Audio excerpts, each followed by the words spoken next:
Hello, welcome to ACI Controls. Today we're out in the fabrication shop, and in a previous video I covered the hold loop fabrication of our next pasteurizer. Well, today it's going to be the frame, or at least the start of the frame. And so I got everything a fixture up in here, and I'm getting ready to tack it. And this is a really critical stage that everything is square. If you don't start here with a base square, you're not going to get the machine to fit very well. So I'll get these sections tacked together, and I'll put in some of the filler pieces that type, for pump supports, etc. And then I flip it over, weld the other side, put the feet on, flip it back up on this side, weld this side, and then I start bringing up all the structure to hold the rest of the heat exchanger and the rest of the components. So let's get the tacking this together.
So the corners have all been tacked in, those cross pieces have been tacked in.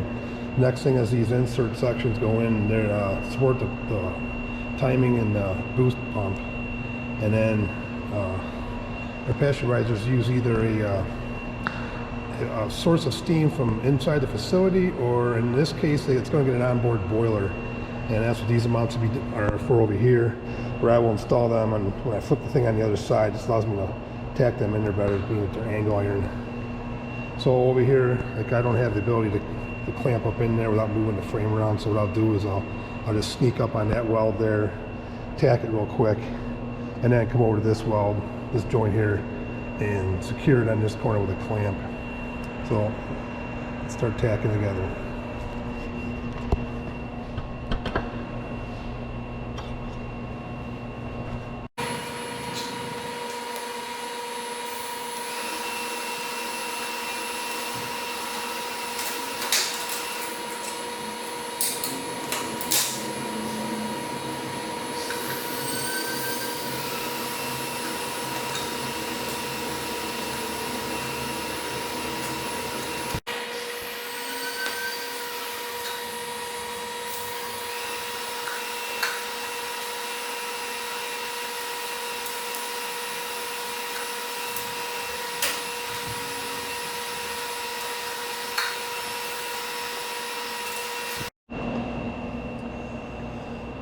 So at this point is when you don't want to be in the room with me, because this is where I'm going to flip this thing over, and the fun part, I get to do dangerous things and make noise. So let's get this thing flipped over, hopefully safely.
So that wasn't so bad now, was it? So the boiler mounts are now in place, and now I gotta go through and weld all these different joints where the feet go in there, and then clean it off so I can mount the feet down. So even though this stainless kind of looks clean, it isn't. I've been across it several times with acetone, and I'll go back across another time with acetone before I weld it to get make sure all the grease is off there. I don't want any kind of contamination in the welds.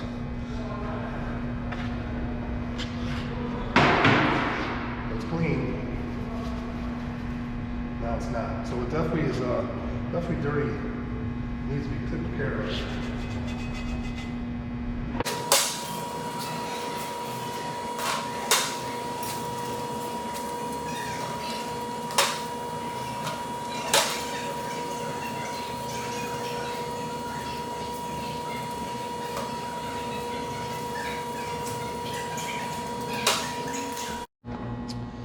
So at this point now, I'll go through and I'll run a root pass down into these points where the feet get mounted.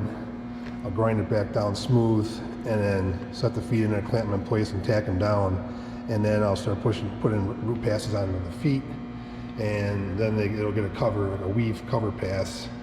And I'll finish welding up the bottom of this thing, and then flip it back over, weld the top up, and then I start building the structure. Heading straight up to catch the heat exchanger and the hole loop and that. So from here on in, it's just basically a lot of welding. So to keep it from turning into too much of a banana when you weld it, I'll put a weld in one section, move on to another area, and just keep alternating where I'm welding back and forth to try to keep it from warping. It's still going to warp, but it's the way it goes.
So all the cross members in there are all set in there and semi-welded, at least the outside edges are. And the feet are now in there. So I noticed was over the years of welding on stainless that even though it's a 304 or a 316, it doesn't always weld the same way. The sanitary tubing is pretty consistent, but some of the framing material, it's just, it takes more effort to weld and get good welds in. Which brings us to these feet. These are made by Casa Industrial, and we're not a distributor for them, and I sure don't get any kind of promotional fee to promote them, but this is some really good quality stainless. And you can see when you get done, the welds are, hopefully they came out focused on them. These welds, they turn out beautiful, and there's very little issues with them, with porosity or nothing. And you don't always get that with some of the alloys of stainless you work with. So, since nobody watches long videos, I'm going to take and split this frame in the frame building into two different videos. This will be the lower subframe, and then the next video will be on the upper assembly, which holds the heat exchanger and the hole loop and valving. And that's where the evils of distortion really come in to be a problem. and I'll go through some of the techniques, rude and crude as they are, they work to kind of control the distortion. So thanks for watching.